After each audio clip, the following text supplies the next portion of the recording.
एक दिन बच्चों ने पिकनिक जाने की बात कही। यह सुनते ही अंकिता की रूह कांप गई, क्योंकि उसे एक पुराना किस्सा याद आ गया। ये बात तब की है जब अंकिता 10वीं क्लास में पढ़ रही थी। एक दिन टीचर ने पिकनिक का प्लान बनाया था। अपने सभी दोस्तों के साथ अंकिता ने भी जाने के लिए हाँ कर दी। पिकनिक पर जाना था पावागढ़। पूरा स्कूल पिकनिक जा रहा था, इसलिए करीब 30 बस सभी बच्चों को ले जाने के लिए तैयार थी। अंकिता अपने दोस्तों के साथ सबसे पीछे वाली बस में बैठ गई। सभी हंसते मस्ती करते हुए बस से जा रहे थे। तभी कुछ दूर जंगल के पास पहुंचकर उसी बस से तेज आवाज आई। ये वक्त रात के करीब 1:30 बजे का था। ड्राइवर गाड़ी से बाहर निकला तो उसे पता चला कि टायर फट गया है। ड्राइवर ने सबसे कहा कि बस का टायर बदलने में करीब 2 घंटे लगेंगे, आप सब नीचे उतर जाइए, मैं इसे बदल देता हूं। आप लोग पास के ढाबे में जा सकते हैं, वहां गर्म गर्म चाय पी लीजिए और मैं इस टायर को फटाफट बदलने की कोशिश करता हूं। ड्राइवर की बात सुनकर सभी बस से उतर गए और पैदल चलते हुए पास के ढाबे में पहुंचे।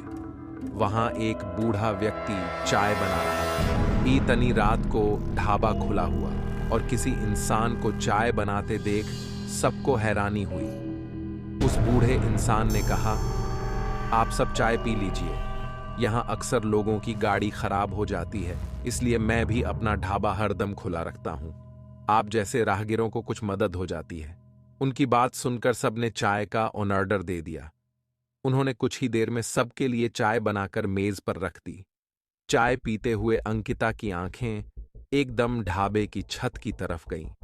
वहां अंकिता ने एक औरत को सफेद रंग की साड़ी में खुले बाल लहराते हुए देखा। कुछ देर बाद सफेद साड़ी वाली औरत जोर जोर से हंसने लगी। भले ही हंसने की आवाज किसी को सुनाई नहीं दे रही थी, लेकिन अंकिता ने उसे मुंह खोलकर हंसते हुए देखा था। ये सब देखकर अंकिता ने डर के मारे आंखें नीचे झुका ली।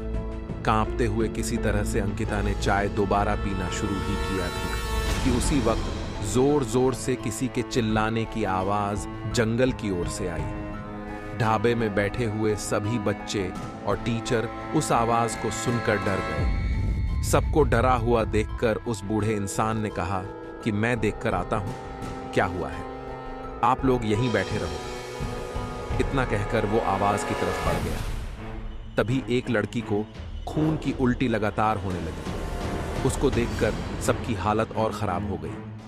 उसी समय एक टीचर ने कहा कि तुम सब आग जलाओ और उसके बगल में बैठ जाओ। सबने मिलकर आग जलाई और गोल घेरा करके बैठ गए।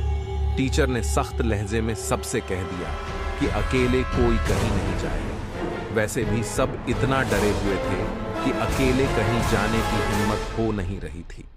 आग के पास बैठे बैठे 3 बज गए। तब कहीं जाकर वो बूढ़ा इंसान जंगल से लौट कर आया। उसने सबकी तरफ देखा और कहा कि उस चीख को सब भूल जाना, नहीं तो जीना मुश्किल हो जाएगा। इतना कहकर वो ढाबे के अंदर चला गया। तभी ड्राइवर भी टायर बदलकर बस लेकर ढाबे के पास पहुंचा। सभी लोग भगवान का नाम लेते हुए उस बस में बैठ गए। टीचर ने बस में बैठते ही सबको कहा कि कोई एक दूसरे से बात नहीं करेगा, सीधे सब सो जाओ। टीचर की बात मानकर सब चुपचाप बस में ही सो गए। उसके बाद पिकनिक स्पॉट पर पहुंचे और करीब 1 हफ्ते बाद घूम कर आ गए। पिकनिक में किसी ने दूसरे बस के बच्चों से उस रात के बारे में कुछ नहीं कहा, क्योंकि टीचर ने मना किया। लेकिन पिकनिक से लौटते ही सबने अपने दोस्तों और दूसरी क्लास वालों को इस भूतिया घटना के बारे में बताया।